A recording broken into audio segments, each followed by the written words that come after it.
Venu à cet atelier pour échanger avec comme objectif que les députés s'approprient le contenu quand même du texte, mais aussi faciliter demain l'adoption de ce projet de loi. Parce que nous tous, nous savons que la couverture de maladie universelle est une chose très importante parce que le président de la République, son Excellence Macky Sall, avec le plan Sénégal émergent, nous savons que la CMU fait partie des mesures sociales les plus en vue au niveau de ce septennat.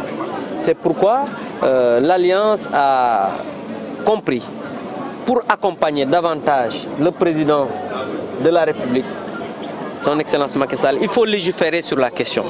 Et pour légiférer, il faut inévitablement travailler sur un avant-projet de loi. Et le ministère de la Santé, avec ses partenaires, depuis très longtemps, avec la CMU, avec l'alliance créée autour de cela, sont depuis très longtemps en train de faire le plaidoyer. Et plaidoyer ne saurait être quand même plus important que de le faire avec, au sein des parlementaires, parce que demain, s'il y a un projet de loi qu'on dépose à l'Assemblée nationale, ce sont ces parlementaires qui vont non seulement voter la loi, mais qui vont discuter avec le représentant du gouvernement pour voir exactement si le contenu de la loi quand même est aujourd'hui conforme aux exigences de cette CMU.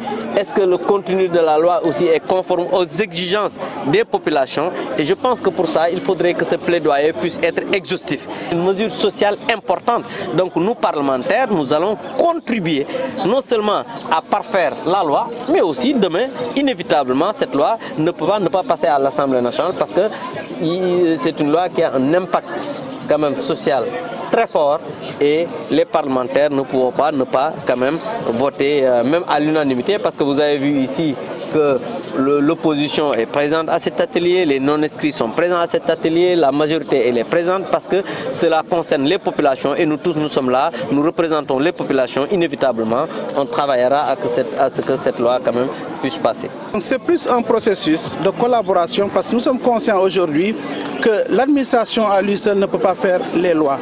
Les parlementaires à eux seuls ne peuvent pas faire les lois. Il faut qu'il y ait une rencontre entre ces deux institutions pour qu'on co-construise ces initiatives-là, qu'on co-construise ces lois-là et que ce soit une responsabilité partagée entre un gouvernement et les parlementaires qui représentent le peuple aussi. Donc voilà pourquoi l'Alliance, avec dans sa première phase de mise en œuvre de son plan d'action, s'est focalisée sur créer cet espace d'échange-là. Et nous nous félicitons également de l'engagement du Parlement parce que nous avons eu une rencontre avec la Commission Santé qui a été très enrichissante. Nous voulons remercier aussi la présidente de la Commission Santé qui avait témoigné un engagement très fort à ce niveau-là. Nous avons eu une rencontre avec le réseau des parlementaires en population et développement.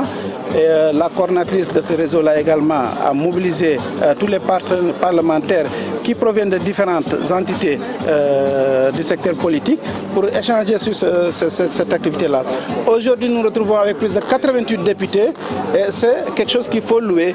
Avoir 98 députés mobilisés pendant la période des vacances, c'est des sacrifices parce qu'ils laissent leur famille, le peu de temps qu'ils passent avec leur famille pour venir discuter de cette question qui est très critique.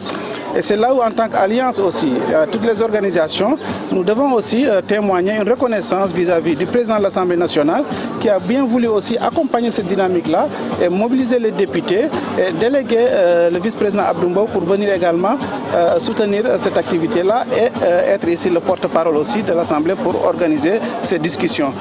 Donc voilà la raison pour laquelle également nous avions tenu à élargir cette rencontre-là à la presse pour que vous puissiez relayer cette dynamique-là.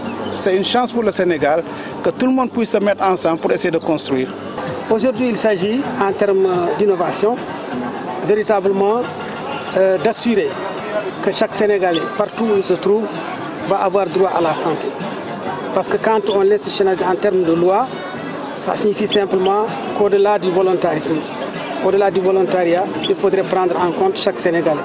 C'est-à-dire que ceux qui peuvent prendre en charge leurs soins participent à la cotisation et ceux qui ne peuvent pas soient pris en compte par l'État. Et cela signifie que, naturellement, il ne faut plus d'engagement au niveau financier. Je voudrais juste rappeler à ce niveau la volonté de son Excellence le Président de la République qui nous dit assurez cette couverture, montrez-moi que vous êtes performant, je mettrai les moyens. Il s'agit donc de créer les conditions pour que cette performance soit là et que le Président de la République puisse aller de l'avant comme il le souhaite pour les populations sénégalaises.